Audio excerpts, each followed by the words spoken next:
I'm Gab, he's Jules. Grey skies over West London, or maybe not. Depends how you feel about Mauricio Pochettino. We'll be talking about that. We will obviously be talking about the goddess, La Dea Atalanta, stopping that pharmaceutical company in their 51-game undefeated streak. But let's start. Let's start in West London. Okay, I can't say this was entirely unexpected because Mauricio Pochettino himself hinted at it, put it out there. But I am still surprised, Jules. Are you? Well, I am surprised because it's an odd thing to sell, and now it's something you have to get right if you're Chelsea.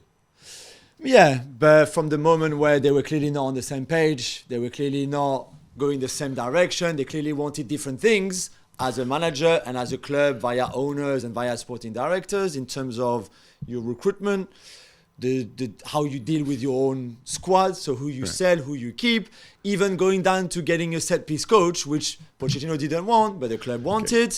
Right. There was just no other option, really, than for both of them to part ways and say, you know what, one season, I've got another year on my contract, we find a way, and goodbye. Look, I think, and I hate to say I told you so, but as you know, we had this discussion here. Yeah. Wrong manager for this kind of club. Yeah. Wrong manager also because he's the kind of manager and he's seen it shown. So you're not surprised then? That it would end badly, yeah. I just thought with the wins at the end of the season and stuff like that, and his nice dinner with Todd Bowley when apparently Bowley said everything's fine, Yeah. That said, again, if they have different visions, then my obvious question would be like, why did you take the job, Poch? Yeah. And you know why? This is like those marriages when you've got two people who are not compatible because they want different things in life, and they're like, I'm going to change the other one. Oh, Poch is going to come here, and he's suddenly going to think that Stewart and Winstanley and their plan and the way Bali wants to run, because that's obviously in the background, that but Poch is going to be so successful that he's going to win them over. Or Poch is going to be like, my God, Stewart, Winstanley, yes, this is the future. And it just doesn't work that way. No. And this is why I think their next manager, the early indications are they're going to go for somebody younger who's going to grow with the club. Yeah. Effectively, somebody who's cheaper, less of an ego. Yeah. And I think who they think is going to be more pliable, more likely to buy into. Somebody who's going to look at Stewart and Winstanley and say, like, hey, you guys, you're not two nobodies. You were at Monaco, Red Bull, Brighton, on your CVs. I'm a coach, but I will listen to you and I will work with you and I will buy into what you're trying to do. And the two names, I think two of the names that are out there that fit that bill to some degree. Yeah. One is Kieran McKenna, who's, we already talked about, linked with United as well. 2 straight promotions with Ipswich. And another newly promoted coach, Enzo Maresca, obviously has, at Leicester, obviously he's got his years with Pep Guardiola before him. Yeah. I think there are two different profiles, though. I completely agree. See a Kieran McKenna. That's why I'm a bit skeptical. But Kieran McKenna, I could see fitting exactly what you said, going with the direction of the club, working with the sporting directors. I think Maresca, having had big job as well in terms of either an assistant or even the number one at Parma, for example, feels very much like his own man. And if Pep Guardiola has been your mentor and been mentoring you for years, and you've been in touch, and you're very much part of that school, which is very different to the Kieran McKenna school, I'm not sure Chelsea is the right club for you because, again, it might clash in sense of what you want and what they want you to be or what they want you to do. I think that makes a ton of sense. I think if Maresca were to ask me, is this a good fit? This is exactly what I would tell him. Yeah. I would say, like, if you go there, unless you want to use it for 1 year and be like, look, I'm not going to do worse than Poch, blah, blah, blah, and then I move on. I think you have to really, really think about the implications, because it's not fair to go there and then not go with Chelsea's plan. They're your employers, right? Yeah, exactly. I made the analogy on the FC show last night. If I get you the best ingredients in the world and I say, Jules, make me an omelet, and you decide, no, I'm going to make coq au vin, or maybe something more egg-based. But you know what I mean, right? It's not going to work. No. It's completely different. And you won't be happy because I didn't provide what you wanted. Exactly. Yeah. Now, obviously, with Pochettino gone, already there's talk of Manchester United. Now, again, I'm going to lift the lid on some media. There are some people, some coaches in the game, who have people who they talk to who spread news about them. And this is going to be relevant. We're going to break this down on the Gab and Juls podcast in a little bit about some of the reasons about why they split. if I'm Pochettino, I am only happy that I am linked with Manchester United straight away, right? Makes a ton of sense. I think we both agree. Probably an upgrade over Ten Hag. Yeah. But lots of implications. Jules, as I foreshadowed, and I always love this, whenever a manager leaves a club, right, it's mutual consent, but it's not really, right? Yeah. You know, we know the reality here, right? Both sides start spinning.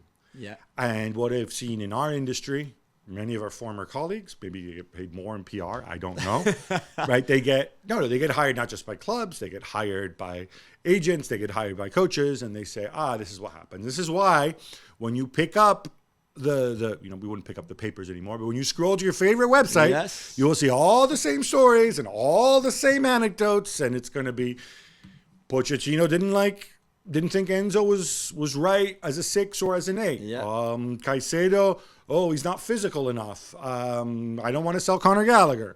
All these same stories are everywhere, and equally from the on the flip side. And I think this actually makes you a little bit uncomfortable. With your medical background, you can tell me if this is fair or not.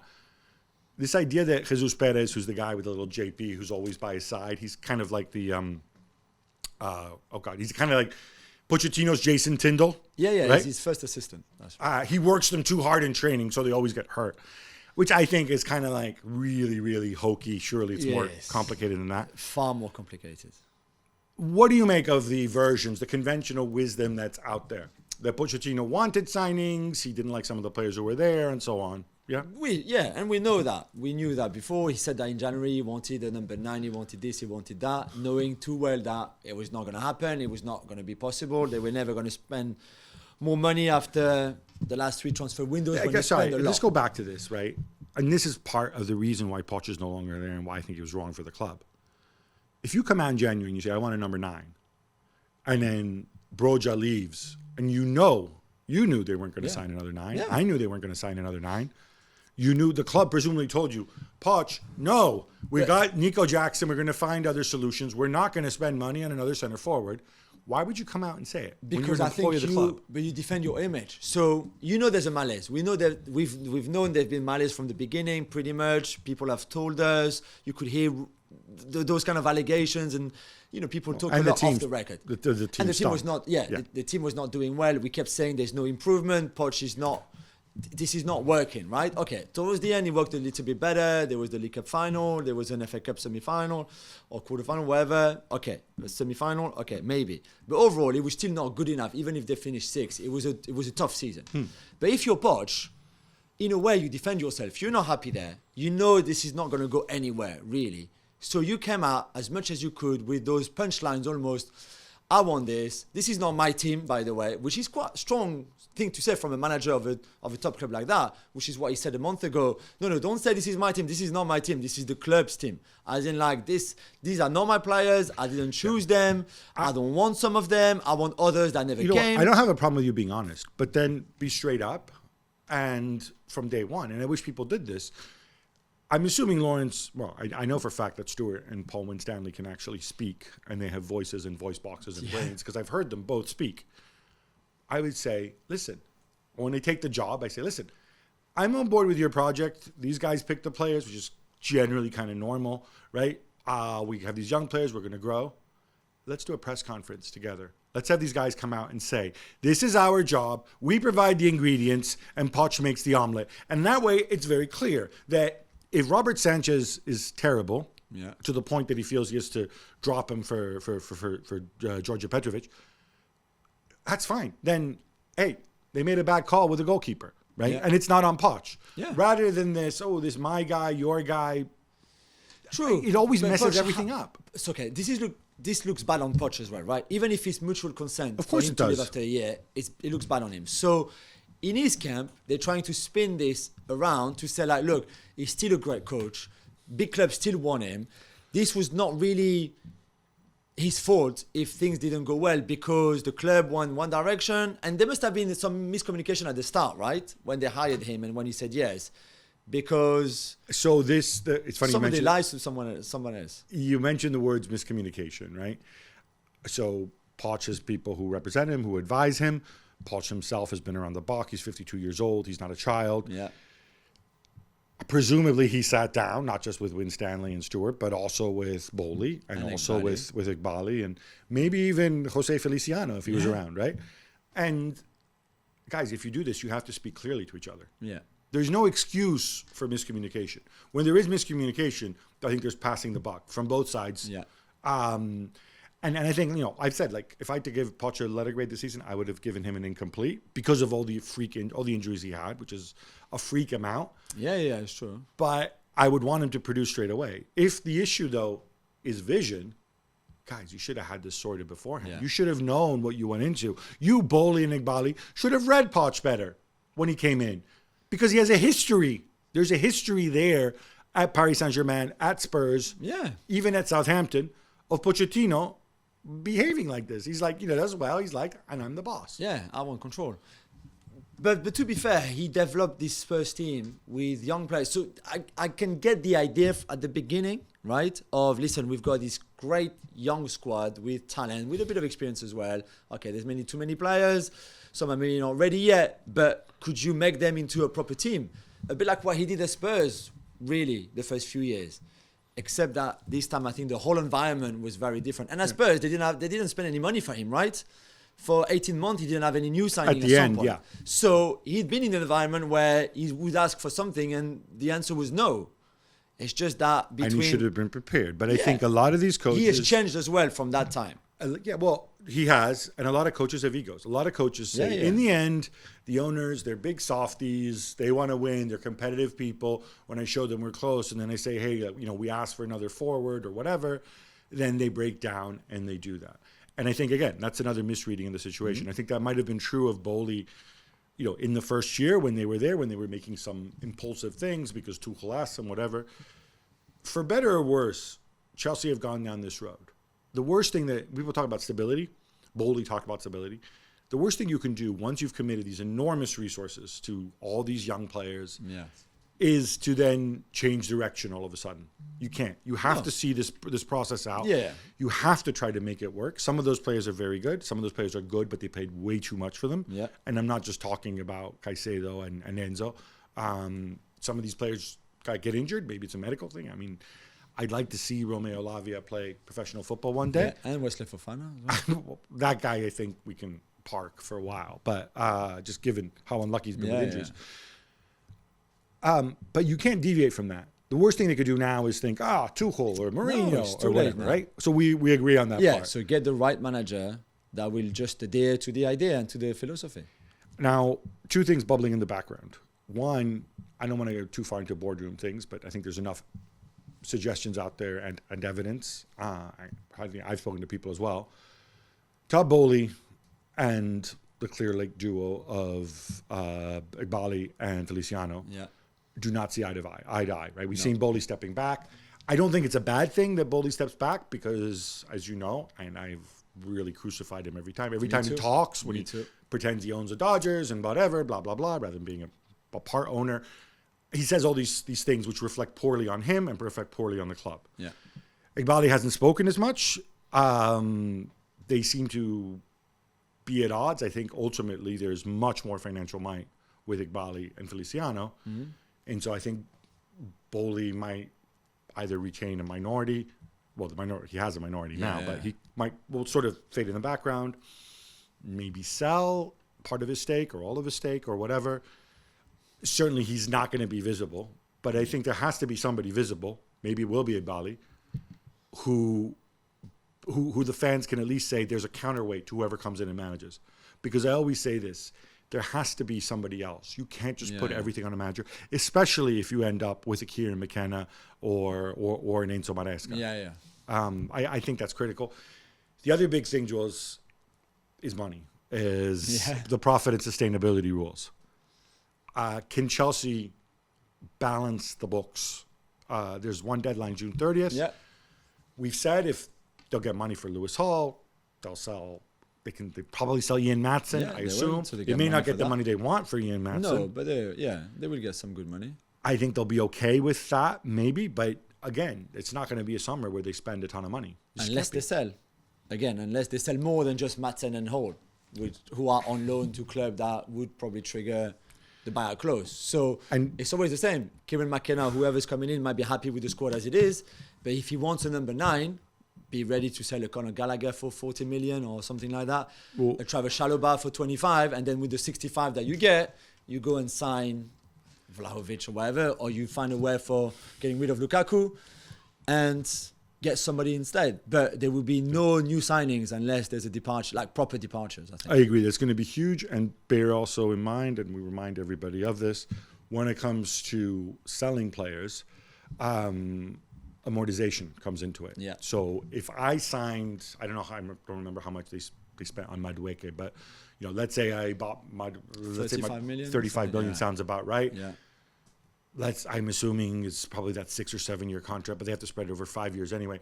So if you were to sell Madueke now, on his value, his unamortized value in your books, his residual value will be about 25 million. So even if you sell Madueke for 40 million, your profit is only 15 million off that. So you have to bear this in mind. Yeah. And with some of the older players, sell Sterling. But Sterling has a huge contract. Yeah. And people don't want to or Lukaku. People don't want to take that on. These are all things that I think are really important. And I think Chelsea's summer is going to be determined by the accountants as much as anything else. Yeah, it's a massive summer for them. All right, should we turn it back to United? Oh. I'll ask you an easy question. Would Pochettino be an upgrade over the incumbent manager? You would be an upgrade on Eric Ten Hag anyway, let alone Mauricio Pochettino. Is he the right guy though? So an upgrade on Ten Hag, I can give you many, many managers. but is Pochettino the right guy now in what Ineos and Ratcliffe and Dan Ashworth and Will Cox and all that Berada and all that new team are going to do? I'm not so sure. For the reasons that we said, if Poch arrives, he will want to be the boss. He will want to be in charge and in control of pretty much everything. And right now, I'm not sure that's what they need. They need somebody who's going to work with the new structure in place.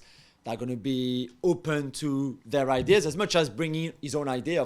But Poch is not that kind of guy. Poch is, this is my way and no other way. It's my ideas. This is who I want, who I don't want to. And I just don't think right now, Pochettino, especially after the season that he's just had, would be the right guy for this United project. It's funny, when you describe Poch that way, I see that, but then I also wonder, I understand Jose Mourinho being that way. I understand Antonio Conte being that way. I understand Jurgen Klopp being that way. But I'm sorry, you're Mauricio Pochettino. You're in a different conversation at this stage. I know, but he's a Champions League finalist. He's okay. No, but it still and has Terzic is a Champions League finalist too. Oh, I know. I mean, I just don't see that. I just don't see why I, as a football club, when I can choose of 99 million managers out there, unless I'm buying, in which case they all say no, why I would pick somebody who, when he has a little bit of success, is going to be like, I'm the boss now. Omar, Dan, see you guys. I want this guy. Yeah. That is what I struggle with a little bit. But I think he'd do well. I think if he's learned lessons from this, he comes back. But I thought he'd learned a lesson from PSG, and he clearly hasn't. So, which is why he was wrong for Chelsea. Yeah. All right, enough Pochettino. Let's talk Europa League final. What a final. All right, the Bayer Leverkusen streak is over after 51 games. 51. And it ends in the most emphatic way. This was, I thought, an absolute beatdown, a can of whoop-ass that Gasperini and Atalanta unleashed on Bayer Leverkusen. Yeah. We've seen them do this. We saw them do it at Anfield. I think when they're up at those latitudes, they play well. Maybe they should join the... But it was even not that big of a master... This was a masterclass from start to finish. I don't feel Liverpool had chances. It could have slightly gone differently. Even at 0-0, they obviously hit the woodwork before. So it could have gone... I don't feel they would have still won, but maybe they would have conceded two. They conceded chances. There was hardly nothing for Bayer Leverkusen on Wednesday night. Literally nothing. The plan from Gasperini and Atalanta worked so well, to the point that I'm sorry. For me, this is on Xabi Alonso too. Because like you said, we knew exactly what Atalanta would be about. We knew it would be a 3-4-3. We know about the high press. We know about the one-on-one pressing where everybody has a player, which leaves a 1v1 at the back or 2v2 at the back, whatever. And Xabi Alonso was clearly not ready for it. Didn't see it coming, didn't have the plan for it, didn't change anything until halftime, which was far too late by then. They were 2-0 down, and yet they're the kings of late comebacks this season. but not when they are so bad and the gap is so big between them and the opposition. So what I really liked, well, you mentioned that we knew it was going to be 3-4-3.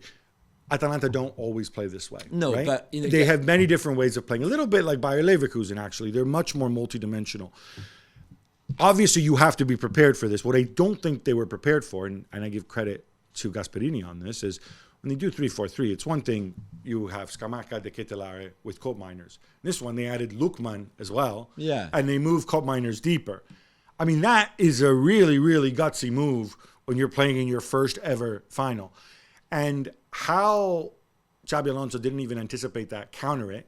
His plan to play the three little guys up front. Yeah. I mean, who goes into a final without their best center forward, their second best center forward, their third best center forward? Yeah, that's you, Borja Iglesias. And again, waits to make the change. Yeah. I was very disappointed by Xabi Alonso. And he was very gracious in defeat. Oh, he which was. Is good for him.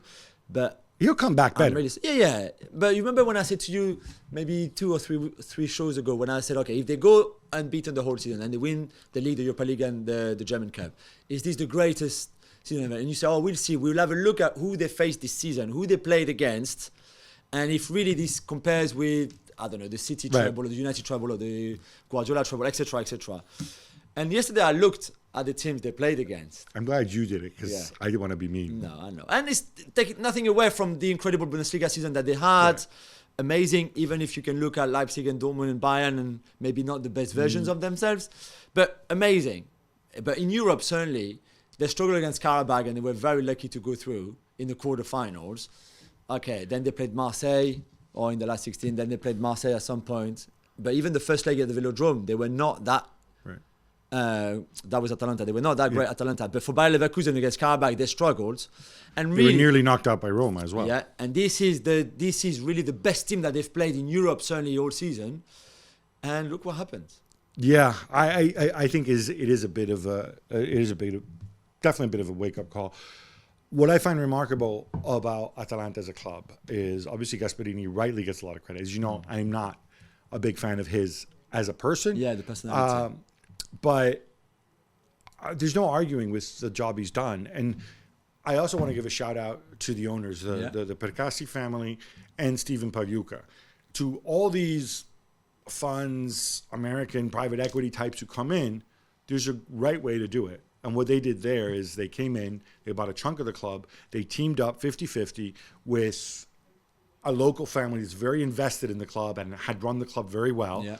And they didn't come in and say, hey, okay, this is a shout out to you, Todd Bowley. Oh, let me teach you about mobile technology. Let me teach you about monetizing this, monetizing that. No, they said, all right, what are you doing well? What can we help with? How can we support you in this? Yeah. And they were humble throughout. And, they stuck with the... Atalanta get a lot of credit for their scouting. Yeah. But when you think about it, it's a mix of homegrown players, and they've got a great academy. Yeah, good academy, Ruggeri, obviously. Yeah. Scalvini's phenomenal. Yeah. Came off the bench, but whatever. It was really good when he came on. Yeah. Smart scouting for undervalued players elsewhere. Julien is, again, an obvious example of that. As well, of course. Yeah, guys like Lukman, De Ketelaere, guys who maybe, or even Scamacca, who maybe, were hugely promising as kids, went off the rails a little bit, and then they bring them back and relaunch them. All of this comes together and makes them a model club. We mentioned Ademola Lookman there. Incredible story. It's a great try. I first came across him, obviously, that season at Everton. We remember him in Tom Davies. Tom Davies, yeah. Who weirdly, apparently, is still at the club. Sheffield United this season, he was. But Sheffield United. Yeah, he didn't play much. Yeah, always hurt. Lookman, remember now he doesn't look like that anymore. But remember he looked like he was 8 years old. I think he was like 17. He still looks quite young. He's 26 now, but he still looks quite... But he tries to make up for it with the facial hair and stuff. But and obviously he was a really highly regarded player. Amazing. Went to Leipzig. 12 million for him at the time when he was just 18 or 19. And it didn't work out. No. Came back. He had different stints. Obviously, I think he was at Leicester. He's found a home in Atalanta. Doesn't play all the time. When he does play, he contributes. I like the professional development. I like this. I was really touched afterwards. They had his they had his youth coach on the pitch being interviewed, and this is some big gruff looking guy, and the guy's almost in tears. This is a reminder that there's no substitute for talent. And even if it loses its way, in the right environment, you can bring that back. Yeah, exactly. And this is his second season in Atalanta with Gasperini. Last season, remember, he had this incredible January to March where he scored like 10 in 10 in the league or something. Every time he was shooting on goal, he was scoring. And it's not always like that because I think he's a very good player, but not a world-class player, and I don't think he will ever be. But he's He's not the Nigerian Neymar? I don't think he's the Nigerian Neymar. But that was Neymar-esque. Yeah. Him and Tapsoba, yeah? The third goal is amazing. The step over and the strike with his left foot.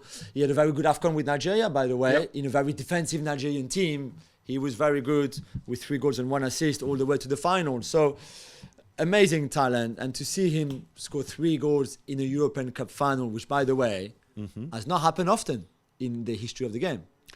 I sense a trivia question coming on. Who has scored before Adeloma Lukman 3 goals at least in a European Cup final? Whether it's the Champions League or European Cup or the UEFA Cup or the Europa League or the Cup Winners' Cup, even if you want. Slightly before my time, but I'm assuming Ferenc Puskás. Twice. I think he scored 4, right? Yeah, 4. In the 7-3 final. And in 1960, that's right. Di Stefano also in that game? Same game, yeah. Real Madrid, Frankfurt. The other final that Puskás did it in, would that have been against Eusebio and Benfica? That's right, 62, they lost with Real Madrid. Another one that I know is Pirino Prati for Milan, obviously. Of course. And the last one in the UEFA Cup at the time, so the Europa League now. In the 1970s. Yes, German, from Mönchengladbach. Oh, Jupp Heynckes. Hey, there you go. There you go. How about that? Well done. Wait, so nobody's... So it's really rare for anybody. It's been what? It's been nearly 40 years since it last happened, right? Because the Gladbach would have been 77, 78? 75, 75 even? That's pretty rare. I take a bow at Ademola Lookman. Amazing. I want to... two other quick things about this, which kind of struck me as weird, and I tweeted this out. So, both Xabi Alonso and Gasperini play different goalkeepers in the league than they do in the Europa League. Yeah. Both of them also, Xabi Alonso left out his best forward and his second best and third best, as we established. Yeah. Gasperini left out his best defender. And again, people said, no, Hein is better than Scalvini. No, Gym City sounds like a health club. Whatever. Yeah. They're very good. Colasia, they were obviously worked out for them. Yeah. This idea of not having an 11, of not necessarily having a hierarchy, and of going into a final and sort of rewarding your cup keeper type thing. This used to happen a lot in the past. It happens a lot less, I think, these days among top clubs. What do you make of it? I don't know. I just think it's strategy. It's tactics. So you play Adli instead of Boniface or Schick because you think this is what he's going to do. Okay. We're going to work on this. Maybe you play Kolasinac instead of Scalvini because you think that there's a physical element to it. I don't know. Maybe there's something like that. Scalvini was really good when he came on. He was except really for good. Apart from the penalty shot, which was never a penalty anyway. But so maybe this. I would not think that it's anything else but a tactical choice of yours. This is my for the outfield players. But what about the goalkeepers? Like, do they do? Does he really? He doesn't really think that Kovar and Hradecki are on the same level. I would not think so. He certainly doesn't think. I would hope that Karnesecki and Musso are on the same level. Neither.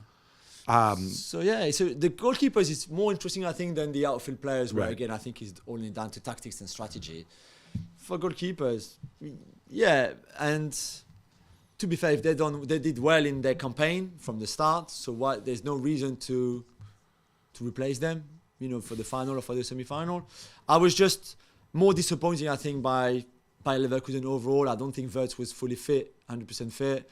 It's another reason to play him, right? It's not like you've got Hoffman, you've got all these alternatives on the bench. That's why I was surprised too. The defensive attitude from Palacios on the first goal, which is at that level unacceptable, really, to even the second goal. How can Lookman score? Okay, there's the nice kill on Xhaka. I'm not sure if it's a nutmeg properly, because I'm not sure the ball, but it's far too easy for him. The third goal is more on the counter. But so very disappointing in the end by Leverkusen. And maybe this was just a step too high. They would win against Kaiserslautern in the German Cup final on Saturday, there's no doubt. But maybe this one was just a little bit too high after the season that they had and all those games that they played. I'm going to leave you with 2 Gasperini quotes. One which I liked, one which I think sums up why he's the Atalanta manager and not... People are like, why isn't he Real Madrid, Manchester United? the quote that I thought was really nice is he talked about, look, this trophy is really important for us. We've achieved something really special. Yeah, 61 years since the last trophy. But let's be clear on this. We are competing against clubs that have far more resources. We are not the only clubs that won this season. And he mentioned Bologna. Yeah. He mentioned Lecce in Serie A. I would mention Brest, obviously, Stuttgart. It's I've said this before, but it's like the frog in the boiling pot of water. What does it mean? So Bayern won something. Fine. So what? Paris Saint-Germain backing their way. Bayern didn't win anything this year, which is remarkable. They won 12 in a row, right? Paris Saint-Germain backing. Like, who, if you ask that's true. Who won Ligue 1 this year? Paris Saint-Germain or Brest? Yeah. I'd argue Brest won Ligue 1. Gasperini was. And I get what he means. Yes, we can't 100%. just measure this in trophies when one team has 20 times or 10 times the resources of another team. And it's the same thing in the Premier League. If you want to say City were better than Arsenal, Manchester United, whatever. But, we didn't really have an example this year, but even closest, maybe Villa, who were probably 7th or 8th in terms of resources, and they finished 4th. But, we've had in other seasons, we've had Brighton, we've had other teams do that. Yeah. I mean, this is what we should be celebrating. 100%. And I think a lot of people were happy for that last night, for Atalanta and Gasperini and the way the club is run. No, but I'm glad he came out and said it. Yeah. Because on the flip side, much as I love Cholo Simeone, Atletico Madrid finishing 4th. I'm sorry, this is like you finishing last. How do you finish 4th? Really, but yeah. No, but seriously, when you've got 5x the next team down. Yeah, no, I know. The other Gasperini quote. Yeah, the quote that you didn't like. I like it. I was borderline. He makes a joke out of it, but this is kind of, you see where he's coming from. He could have made a much better analogy. So obviously he's been linked with Napoli, right?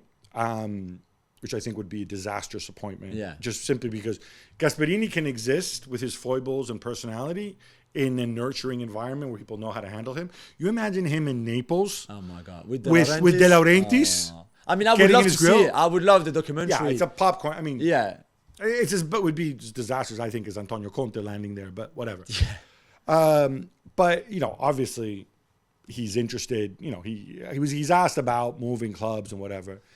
And he says, look, I'm in the situation where I think most men find themselves, I'm happily married with kids, but then this really hot, attractive, younger woman comes along.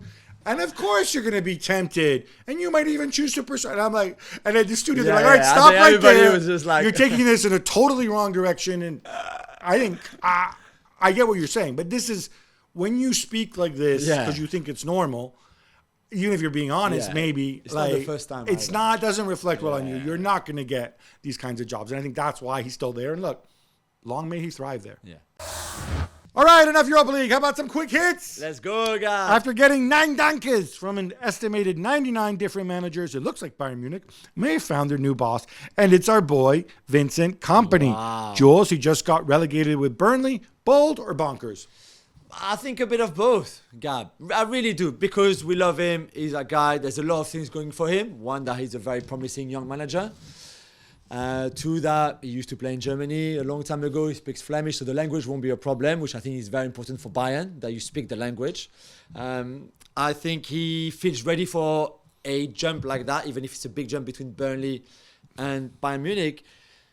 So I can see why, although it's very bold from them, no problem. But he is also quite surprising that a club like Bayern go and get somebody with just 1 year experience in one of the big 5 leagues top flights, which is what Vinny has done this year with Burnley. Not to great success at all. And we can look at the environment and reasons why, which is fair.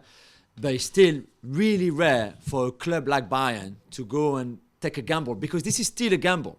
It's a massive gamble. I'm imagining he must have had the blessing of Pep at some point. Yeah, maybe, having worked under him.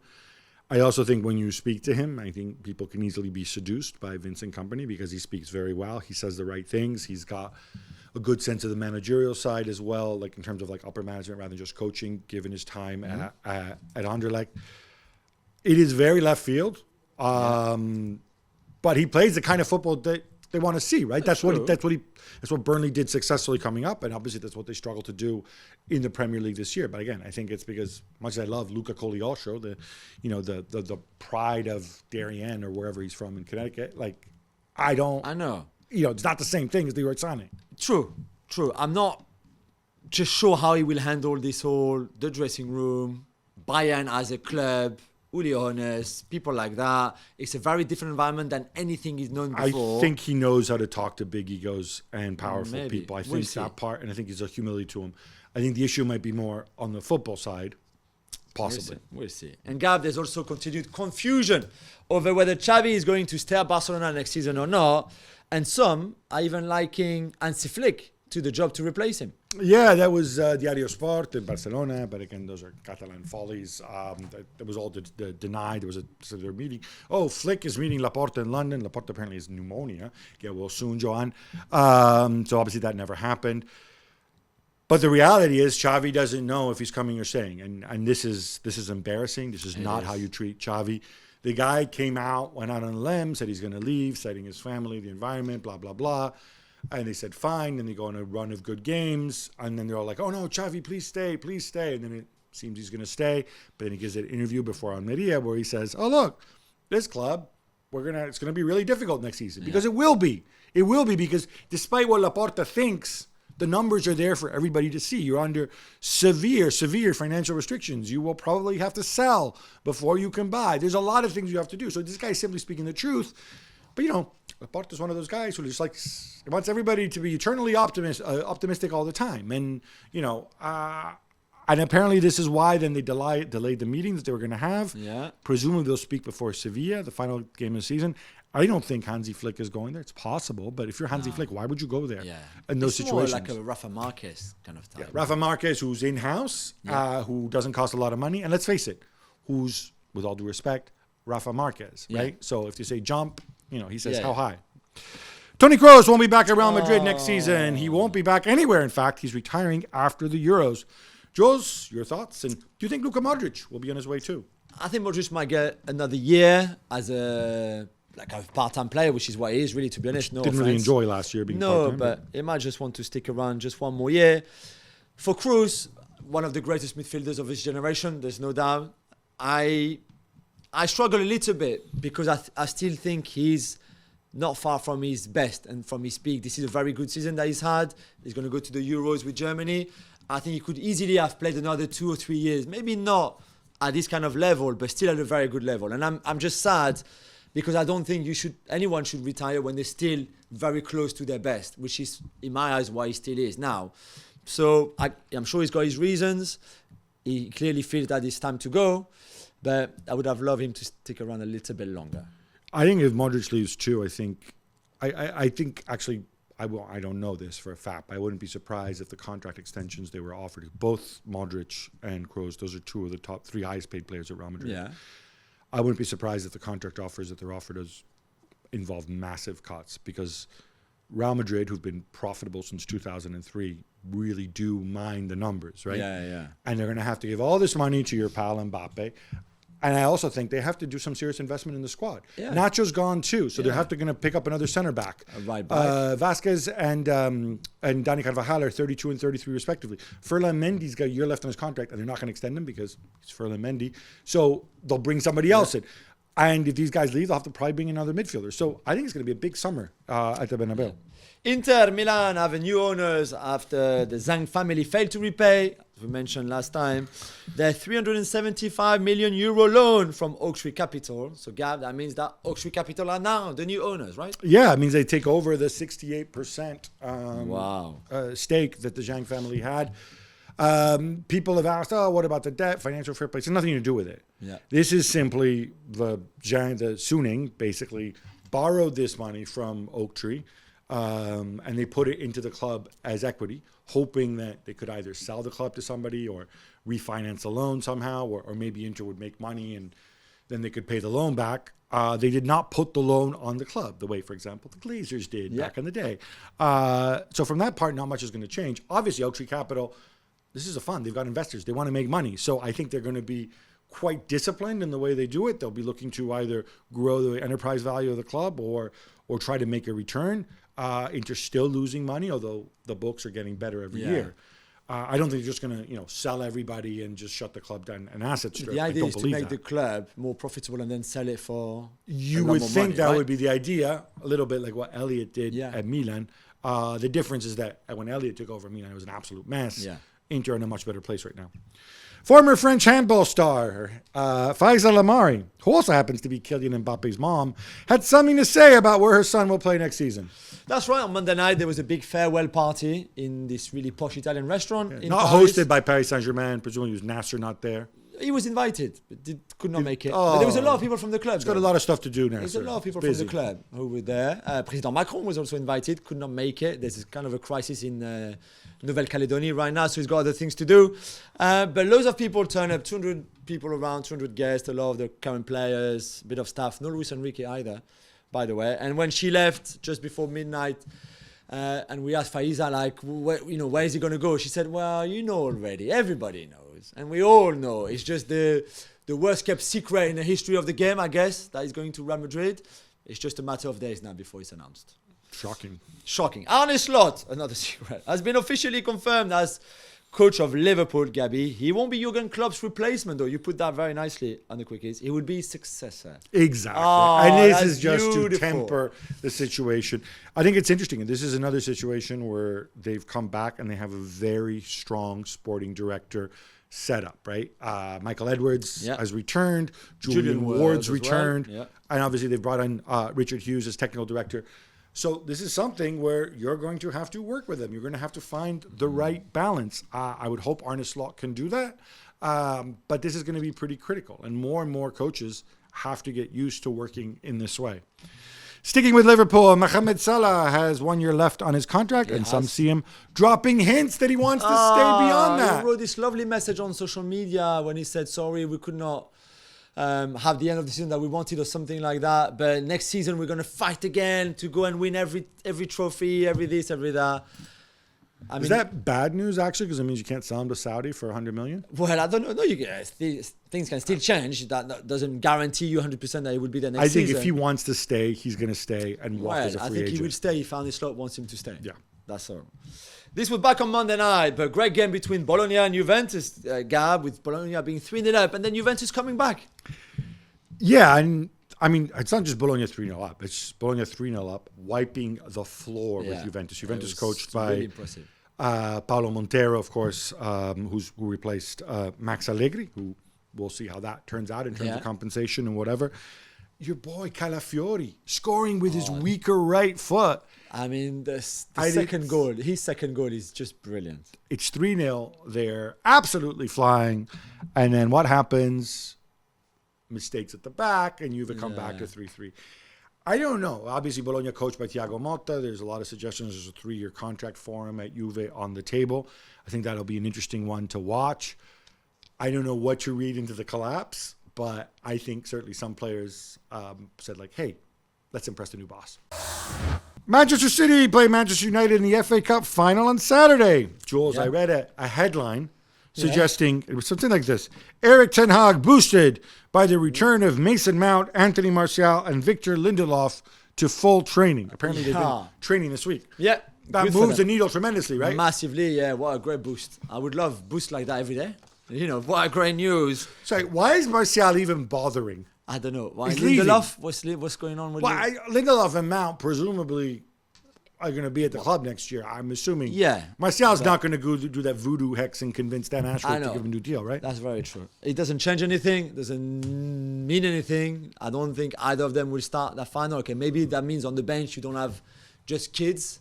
You have at least a bit of senior players. But it's not, unfortunately, much of a difference, I think, for Ten Hag and Manchester United. Gareth Southgate named his 33-man provisional squad for the Euros, and there was no room for Jordan Henderson. Such a shame. And Marcus Rashford, Gab, with which one of the two players missing do you understand the most?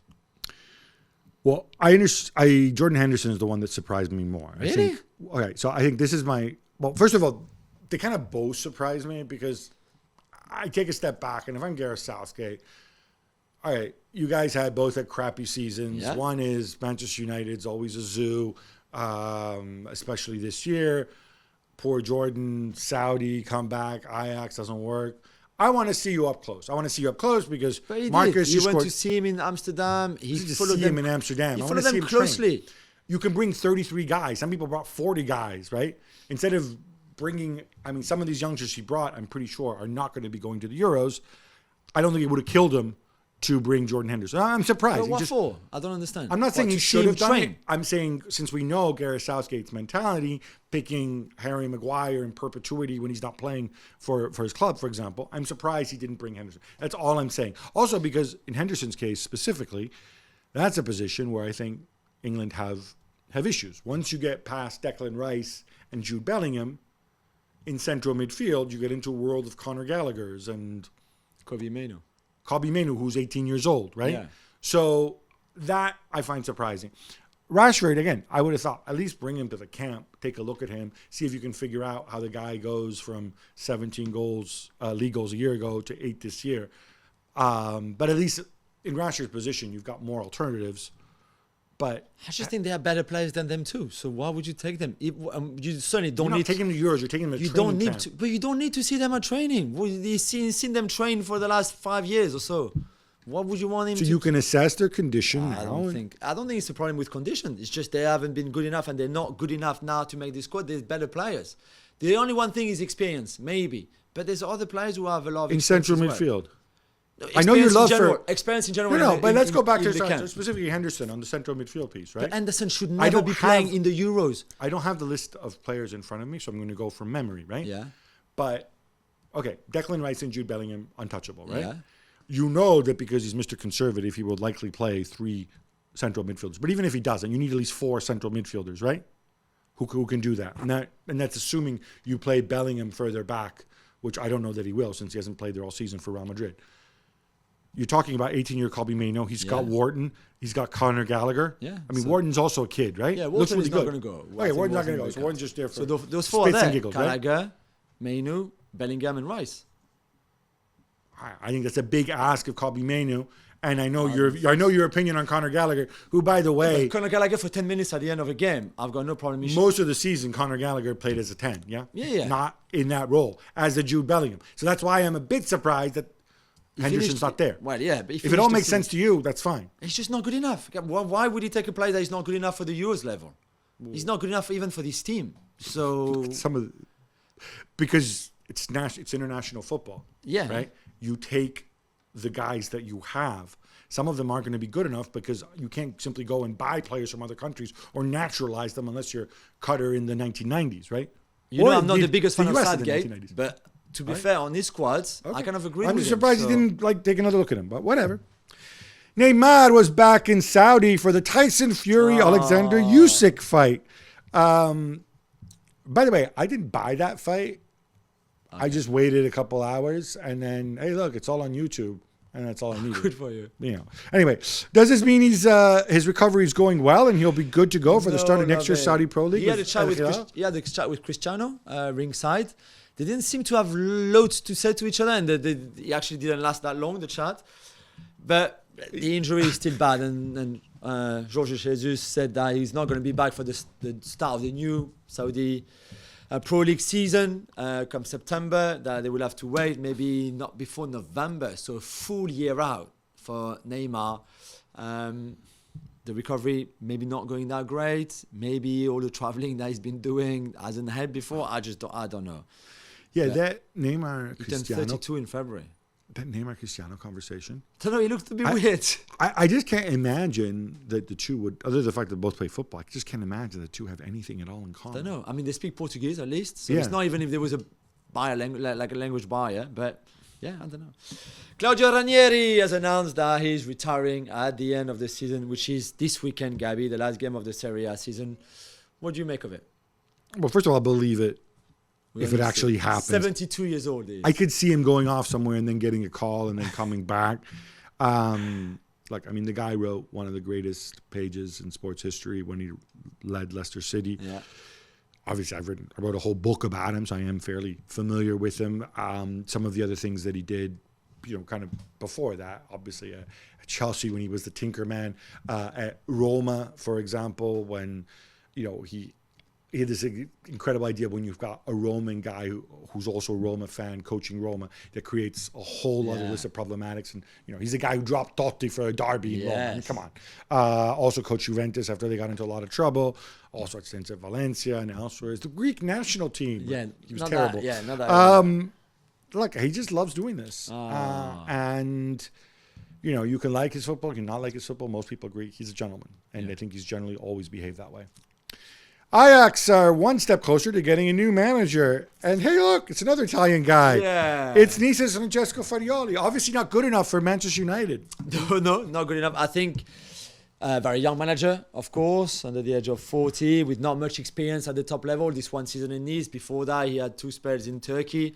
And that was it. But like a De Zerbi protégé, if you want. He was his mentored him. He was in his coaching staff. Some really good things at Nice this season. I think this is a massive job and a massive step up. I don't know if he's ready. I don't know if he's good enough. He was very defensive at Nice for most of the season, which is definitely not the Ajax DNA. It's not the De Zerbi DNA. No, neither. So I'm really, really excited to see what he does in a team that, obviously, and a club in absolute chaos and an absolute mess this season.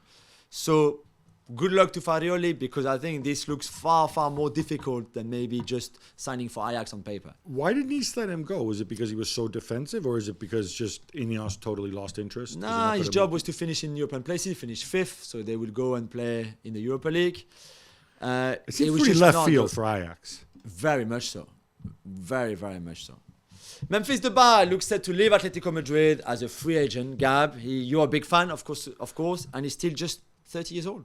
I love my Memphis. In fact, I believe he had 1 year left on his contract. I don't know the mechanics of it. If he's just said, all right, guys. They pay him off, or? Pay me off, or I'll just leave money on the table because I'm Memphis. I don't need your money to be me. The world doesn't revolve around money. I think he's a phenomenal footballer. It gives me real joy to watch him. He's not great. I hope he leaves Spain, frankly. I don't want to see him in La Liga because... Why? It's a good league for him. I don't think so. I mean, maybe if he goes to Villarreal or whatever. I want to see him play for a bigger club in the Champions League. Like at Atleti, it was not a good fit anyway, right? Before that, at Barcelona, they decided that he was the source of all problems and whatever. Yeah. I didn't like the way he was treated. Although, hey, if they don't have any money back, maybe he'll go back there and play for free. I don't know. But a guy who can do such special things with the ball is just phenomenal to watch. This is the reason why we fall in love with football, for many of us. There's a problem why he changes clubs a lot too. Oh, really? What's that? All the people say mean things about him? Apart from you? No, I wonder if the attitude is always the right one. That's all. Even when he was in France, that relaunched his career, really. Let's be honest. That spell at Lyon. Not always the easiest to work with. That's all I would say. I don't know. I think if he's willing to cancel his contract like that, it means one of two things. Either he's going to Saudi, which I don't think he is. I think the summers of Saudi are over. Or he's grown up and he's like, the clock is ticking. I want to make this count. Maybe. Stade Reims have been linked with Real Madrid assistant coach Davide Ancelotti. Sounds familiar. Jules, after Will Still, they like their coaches young in Reims. What is it, some weird fetish? No, I don't think so. Why didn't they get Farioli? He's young too. Yeah, I think he wanted bigger than Reims. But Carlo Ancelotti's son, obviously, Davide, who's been his assistant for a few years now, that you see a lot next to his dad. During games, you will see him again in the Champions League final, right next to him. Part of their short list, they received 60 or 80 CVs from managers from all around the world. So he sent his CV. I would think so. Otherwise, you don't really go and ask and call Carlo Ancelotti, hey, can I speak to your son, please? If there's not a desire from there. And I think Davide is probably at the right age now. His dad will retire soon to go and do things on his own, right?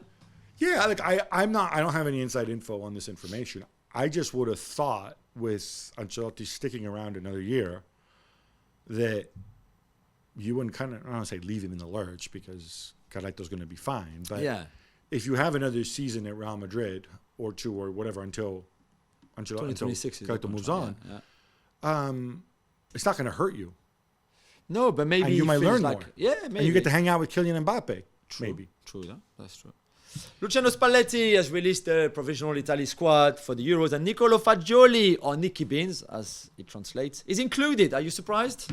I'm not surprised. He's a very talented player, simply because, he obviously made a mistake. He served a long ban. He came back. He made his first appearance for Juve off the bench. against Bologna, I think it was, 20 minutes. Yeah, he came on. Put him in the mix. I mean, I think if you're found guilty, you serve your time. Yeah. Obviously, he bet on sports, which he shouldn't have done. And good luck to him. He has a right to restart his career. And you can still cut him anyway. So. You can still be cut by him, but also, like, it's not like central midfield is an area where Italy's particularly stacked with talent and options. So, Is Marco Verratti in the squad? Stop it. Do not mock. I love you. I miss you, Marco. I miss you. We missed Julien Lopetegui, who at some point, until he was mercilessly vetoed by the fans, became Lopetegui at Milan. Looked like he was going to get the Milan job. Instead, no. The people spoke, and he's not wanted. The people of West Ham, on the other hand, have taken him on board after that weird flirt with Ruben Amorim. Yes, really strange. Is this like some massive Uncle George architecture? Well, I think Uncle George played a big part, of course, and he'd be delighted to have a foot in at West Ham. I like Julien Lopetegui. I liked him before, even when he was very early on in the Spain youth teams, doing really well. We know what happened with the national team and Real Madrid, etc., but he's also been very successful at times. At Wolves, it was not a bad season. Then he left in a strange way, I give you that. But I think it's a good choice from West Ham. I'm glad he's back in the Premier League because I think he's a really good coach. Lopetegui is one of those guys who I really want to dislike. Dislike because what he did with Spain was wrong. I dislike the Uncle George thing. But I have to say, he's a really, really good coach. So, he seems like a good person. He's got that, goofy ex-goalkeeper look. So, yeah, good luck to him. Yeah, let's see. You have to fill Davy Moyes' big boots at a club that won the World Cup. Yeah, so exactly. that's a tall order. David Alaba is still recovering from his ACL injury, but Ralf Rangnick has called him up, Gabby, with the Austria squad as a non-playing captain. He's the team's captain, obviously, as a non-playing captain. I bet you love this. This is great. I do. It's such a common sense thing to do. I don't even know why it's a story. If you have these situations, you should have the guy there. I know sometimes players say, no, I don't want to be part of it if I can't play. David Alaba, thankfully, is intelligent and he's a grown-up. I think he can only help. He's been so important to Austria over the years. Well done him. It's going to be one of those like Davis Cup situations where the captain doesn't play. Our old pal Arsene Wenger, who is now FIFA's head of football, whatever his title is. He's the ideas man at FIFA. Yes. He's continuing in his campaign to change the offside rule into a simple daylight rule. Right. The Times going big on this, saying like he's pushing for it. Just can you explain what the daylight... Do you have a problem with it? I mean, there's nothing Arsene Wenger could do wrong in my eyes anyway, as you know. Uh-huh. Do you have a problem with the daylight rule, first of all? Keeping Arshavin forever, but... I don't see what good it does other than create a situation where obviously it favors the attacking player even more. Yeah. Where we're going to Which I think is the idea. But my problem with it is it's just going to get even more people to sit on the shoulders of the last defenders. It's going to be a lot harder for defenses to play the offside trap, which is maybe a good thing, and to squeeze up. I just think it has a lot of implications in how the game changes and what. All you're doing is there's still going to be controversy. Can't quantify. Yeah. I would much be happy with the semi-automatic offside, with a clear line, with a clear, this is it or it's not. Even if it's a millimeter, right. I'll take that. And that's what we have in most leagues. Yeah, exactly. The daylight gives you just more room for uncertainty, or I think it is. I think you don't think it is, and that's there you go. So you're criticizing Wenger too. Kind of. Dan Ashworth is currently sitting on his hands, listening to this show and waiting for his notice period to end so he can join Manchester United as the new sporting director. But Gab, I think he might want to improve his email skills as well before he takes the job. This is a story with the Daily Mail, which I find really funny. Look, Dan, if you're watching this, we've all done it. Yeah. We've all hit send on emails to the wrong people. But apparently, he's been emailing back and forth. Presumably, he has a Gmail or some sort of burner email. Yeah. Actually, knowing Ashworth a little bit, he's probably an AOL. Old school, yeah. Maybe even a CompuServe. Like my dad, yeah. Yeah, exactly. So he's emailing with Omar Barada, and this is back in February, and he basically writes in the email, yeah, I would be really interested in being the sporting director of Manchester United. When he replies, I guess because he wants a copy of the email, probably. He does a blind CC to his Newcastle club email. So the minute the email comes out, or sorry, the minute the news comes out that he's linked with possibly leaving, understandably, what do Newcastle do is they go and they say like, hey, let's do a nice sweep of his company email address, which is, by the way, is what our company would do to us if we were in that situation.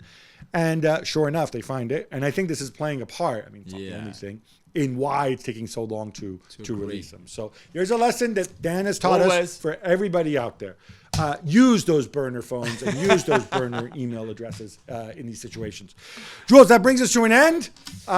You're going away on holiday in the run-up, but don't worry, we got Don Hutchinson. Amazing. Filling in on Monday. We'll be talking FA Cup and other stuff. So we'll be back. Until then, love the game, love your neighbor, love yourself.